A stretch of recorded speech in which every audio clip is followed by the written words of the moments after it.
আসসালামু আলাইকুম, সবাই কেমন আছেন? আশা করি ভালো আছেন, আমরাও ভালো আছি। তো দেখুন, কোরবানির মাংস ভাগ করছি, সবাইকে দিচ্ছি। যাদের যাদের দেওয়ার প্রয়োজন, যারা আসছে তাদেরকে দিচ্ছি। ফ্যামিলি, পরিবার, আত্মীয় স্বজন সবাইকে দিচ্ছি। তো সবার ঈদ কেমন কাটলো অবশ্যই আমাদেরকে জানাবেন। আল্লাহর রহমতে আমাদের ভালো কেটেছে। এত মাংস দেখার পর খাওয়ার রুচি থাকে না, মানে মনে হয় 2-3 দিন পর তখন মন যায়। ঈদের দিন আর ভালোই লাগে না খেতে। তো ওই যে ঈদের জন্য অল্প দেখুন রান্না করছি, আর কিছু মাংস কষিয়ে রাখছি। কষা মাংস খেতে আমার বড় বোন খুব পছন্দ করে।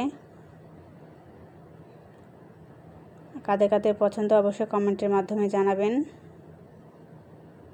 সবার ঈদ কেমন কাটলো অবশ্যই জানাবেন। সবাই ভালো থাকবেন, সুস্থ থাকবেন। আসসালামু আলাইকুম।